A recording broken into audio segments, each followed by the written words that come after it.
Hi friends, नमस्कार। Vishwanath Gaur पिनोकोड YouTube channel पर आप सभी लोगों का हार्दिक स्वागत है।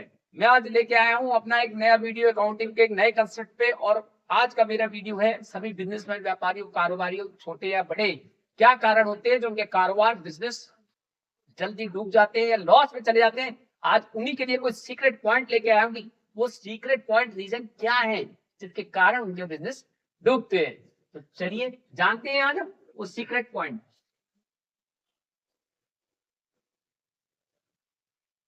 Secret point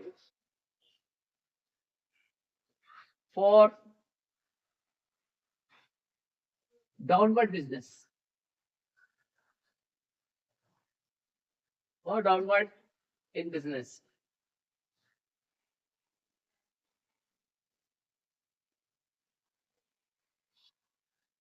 बिजनेस में लॉस या बिजनेस डूबने का जो कारण होता है वो क्या होता है, ऐसे कुछ सीक्रेट पॉइंट के आज बारे में हम बात करेंगे।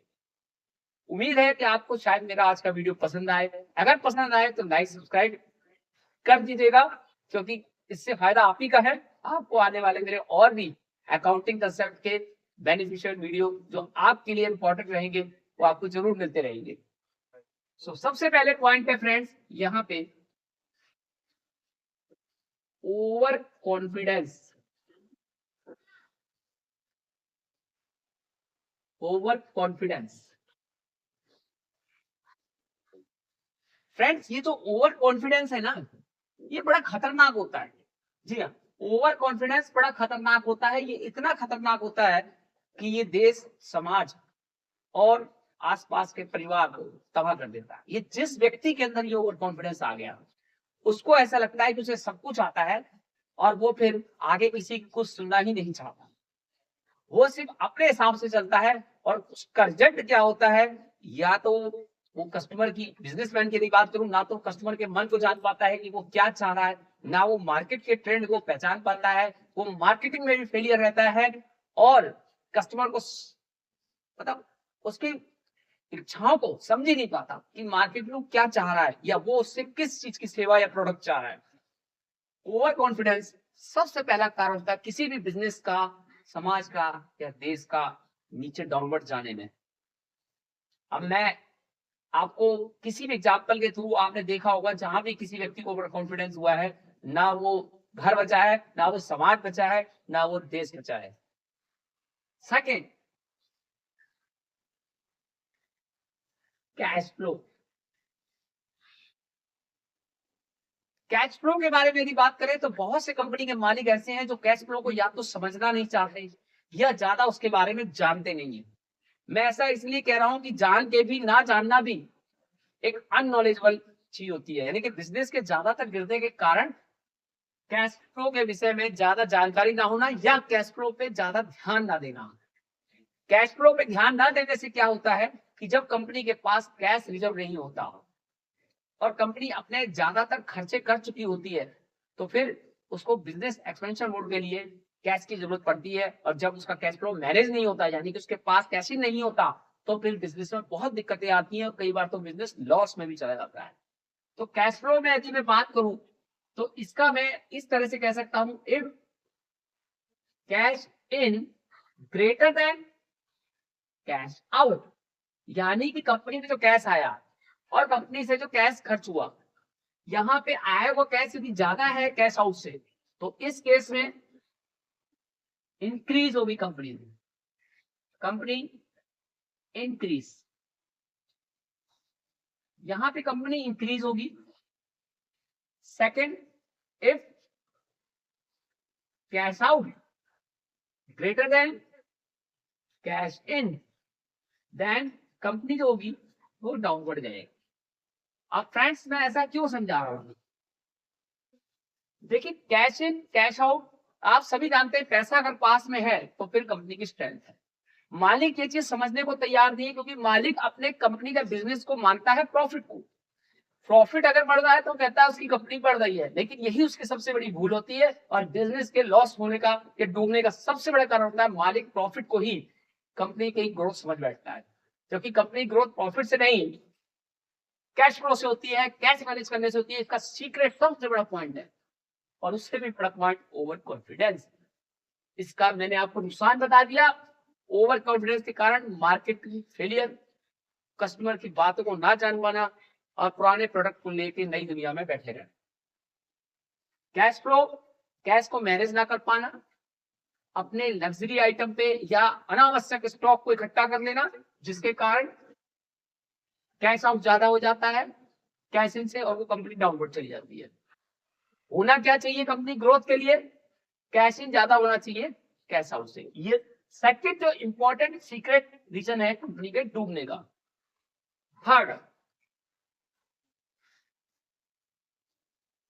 थर्ड में फ्रेंड्स ऐसे आप कह सकते हैं कि रॉन्ग डिसीजन। और अगर मैं रॉन्ग डिसीजन से भी पहले आपको बताऊं कि इसमें रॉन्ग डिसीजन के साथ साथ होता है रॉन्ग पार्टनर्स, यानी कि रॉन्ग डिसीजन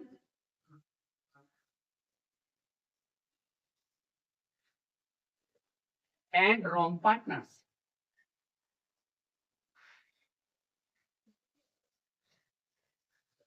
अब मैं आपको थोड़ा सा कंसेप्ट को समझाना चाहता हूं। रॉन्ग डिसीजन से मेरा क्या? रॉन्ग डिसीजन से फ्रेंड मेरा मतलब है कि जब मालिक प्लानिंग तो अच्छी कर लेता है कई बार, लेकिन एक्शन लेट लेता है, नंबर एक, ये भी उसका रॉन्ग डिसीजन। नंबर दो, या वो मार्केट को रिसर्च नहीं कर पाता और उसमें वो इन्वेस्टमेंट कर देता है, वो भी रॉन्ग डिसीजन। तो यहाँ रॉन्ग डिसीजन के मैंने 2 पॉइंट बताए। नंबर एक, मार्केट को ना पहचान पाना, यानी कि मार्केट की रिसर्च को ढंग से ना कर पाना और उसमें इन्वेस्टमेंट कर देना विदाउट रिसर्च, रॉन्ग डिसीजन। या प्लानिंग कर ली लेकिन उस पर एक्शन बहुत समय बाद लिया, जब तक उस मार्केट का ट्रेंड ओल्ड हो गया, उस आइटम प्रोडक्ट का ट्रेंड ओल्ड हो गया जिसके ऊपर वो एक्शन लेने गया, तो वो भी एक wrong decision. Wrong partner, wrong partner कहने की जरूरत नहीं है। पार्टनर यदि किसी का धोखेबाज निकल जाए, फ्रॉडी निकल जाए, तो फिर उस बिजनेस को डूबने से तो कोई नहीं बचा सकता, बिजनेस जाना ही जाना है। तो पार्टनर्स का सिलेक्शन सोच समझ के करें, क्योंकि हमने एक बुजुर्गों की कहावत सुनी है कि सांझे की खेती गधा ना खाए, लेकिन हम इस कहावत को बहुत पुरानी मानते हैं। आज नए मॉडिफाइड में हमें जरूरत पड़ती है पार्टनर्स की, और ऐसे समय में आपके लिए जरूरी है कि आप सिलेक्शन करते समय थोड़ा सावधानी रखें, और थोड़ा नहीं बहुत सावधानी रखें, क्योंकि अगर आप पार्टनरशिप में कोई कंपनी शुरू करने जा रहे हैं तो फिर आपके आंख कान नाक सारे खुले रहने चाहिए। कब कौन पार्टनर आपको कब किस रूप में बिजनेस को लॉस में डाल के निकल जाए आपको पता भी नहीं चलेगा। Fourth, more expense and low recovery.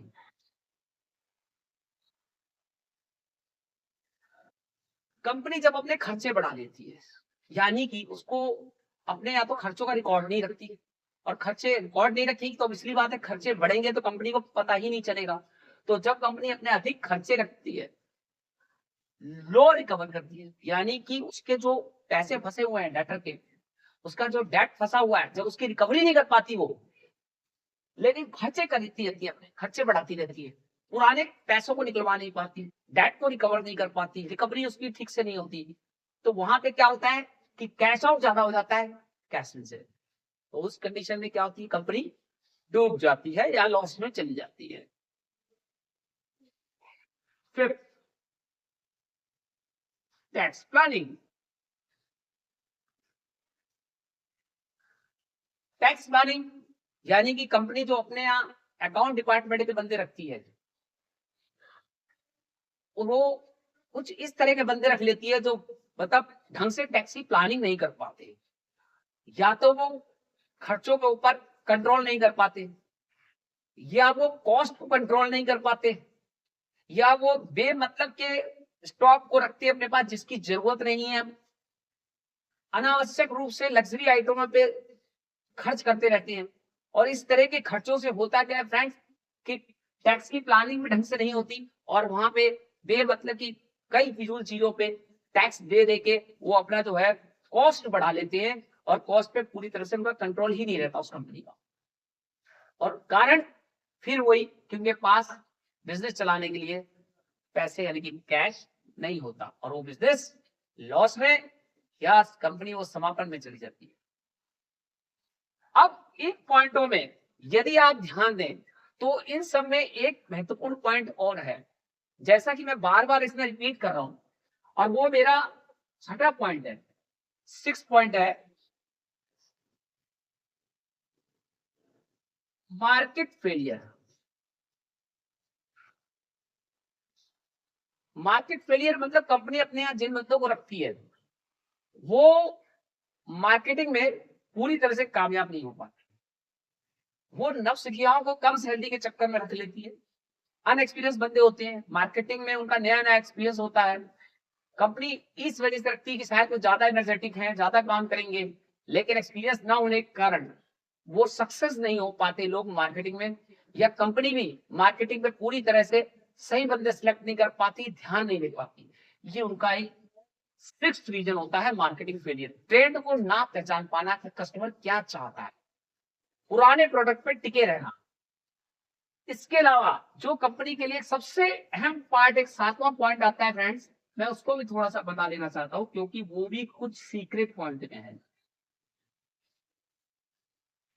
System को कंपनी जो है रख नहीं पाती ढंग से, यानी कंपनी अपना प्रॉफिट बढ़ाने में लगी रहती है लेकिन कंपनी को अपना सिस्टम बढ़ाना चाहिए। कंपनी सिस्टम को इंक्रीज ना कर पाना। सिस्टम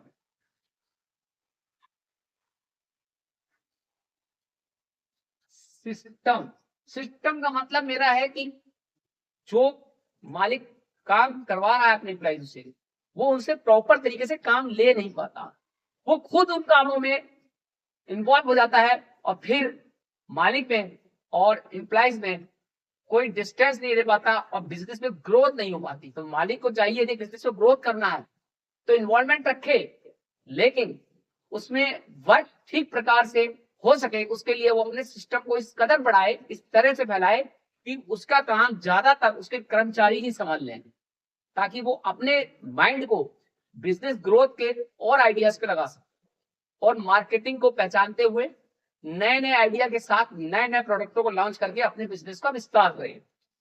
और सिस्टम का जब वो अपना सही से साफ बना लेता है तो फिर वो कंपनी बहुत जल्दी ग्रोथ करती है। ये भी एक सिस्टम जो है बहुत सीक्रेट रीजन है, क्योंकि ज्यादातर कंपनी में होता क्या है कि मालिक ही बिजनेस में इतना इन्वॉल्व हो जाता है कि उसका सारा सिस्टम फेलियर रहता है। तो यहां मैं कहूंगा सिस्टम फेलियर,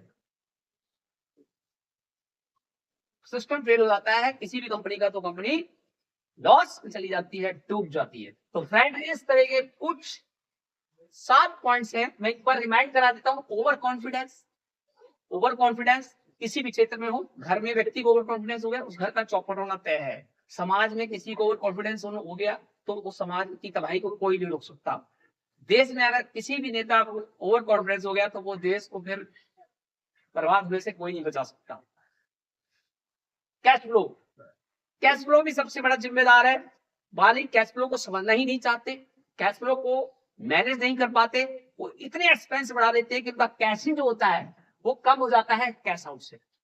क्योंकि यदि कैशिंग ज्यादा होगा कैश आउट से तभी कंपनी इंक्रीज करेगी। यदि कैश आउट यानी कि खर्च किया हुआ कैश की मात्रा ज्यादा बढ़ गई आए हुए कैश से, तो फिर वो बिजनेस डाउन में जानी है। क्योंकि बिजनेस को चलाने के आफ्टर ऑल कैश फ्लो सही होना चाहिए, यानी कि कैश रिजर्व में ज्यादातर होना ही चाहिए पॉजिटिव में। रॉन्ग डिसीजन, रॉन्ग डिसीजन मैंने बता दिया। रॉन्ग डिसीजन मतलब यहाँ पे प्लानिंग किया, एक्शन नहीं लिया, पहला रॉन्ग डिसीजन। मार्केट में रिसर्च नहीं की लेकिन इन्वेस्टमेंट कर दिया, रॉन्ग डिसीजन। रॉन्ग पार्टनर, गलत पार्टनर्स को अपना पार्टनर बना लिया और वो पूरा बिजनेस लूट के चला गया। मोर एक्सपेंस एंड नो रिकॉर्ड, यहाँ पे मोर एक्सपेंस के साथ एक चीज जोड़ दे रहा हूँ, नो रिकॉर्ड, यानी खर्चा किए जा रहे हैं लेकिन रिकॉर्ड नहीं है। एंड लो रिकवरी, यानी कि पुराने पैसे को रिकवर कंपनी नहीं कर पा रही, निश्चित आज नहीं तो कल डूबेगी। टैक्स प्लानिंग, ठीक प्रकार से पूरी टैक्स प्लानिंग ना कर पाना, खर्चों पे कंट्रोल ना कर पाना, कॉस्ट को कंट्रोल ना कर पाना और अपनी टैक्स को बढ़ाते चले जाना, तो वो टैक्स प्लानिंग ढंग से ना होने का भी कंपनी का डाउनवर्ड होना तय है। मार्केटिंग फेलियर तो है ही रीजन। जब मार्केटिंग फेलियर आप कस्टमर के सेटिस्फाई नहीं कर पाएंगे, नए प्रोडक्ट को आप समझ नहीं पाएंगे समय रहते, और समय के बाद आप उस प्रोडक्ट लॉन्च करेंगे तो फिर ट्रेंड पुराना हो जाता है और फिर जो कस्टमर होता है नए प्रोडक्ट के नए मॉडल की तरफ बढ़ जाता है। तो समय रहते अगर आप उस प्रोडक्ट पे सही डिसीजन ले लेते हैं, जैसे लाइक एग्जांपल मैं एआई का देता हूं, भारत आज एआई की समिट तो कर रहा है, लेकिन वहां पे चाइना के रोबोट को रख के अपना बता के वो मार्केट ट्रेंड को या तो अभी पहचान नहीं पा रहा है ढंग से, या उसको हल्के में ले रहा है। और रीजन यही है कि हम आने वाले टाइम में बाकी देशों से हो सकता है ईआई में पीछे रह जाए। तो जरूरत है अब आज के देशवासियों को मार्केट ट्रेंड में ईआई की महत्व को समझ जाना, और समय रहते सारे युवा पीढ़ी को ईआई में आकर अपने कैरियर ग्रोथ को आगे बढ़ाना, ताकि देश भी आगे बढ़े और हम दुनिया के साथ चल सकें इस नए सर्विस सेक्टर, नए सॉफ्टवेयर के साथ। तो उम्मीद है आज का मेरा वीडियो आपको पसंद आया होगा। तो लाइक सब्सक्राइब अगर लगे अच्छा है तो जरूर कीजिएगा। इससे और भी आपको अकाउंटिंग के मेरे इंपॉर्टेंट बिजनेसमैनों को, अकाउंटिंग जॉब करने वाले विद्यार्थियों को, स्टूडेंटों को मेरे एजुकेशन वीडियो बराबर मिलते रहेंगे। So thank you, have a nice day.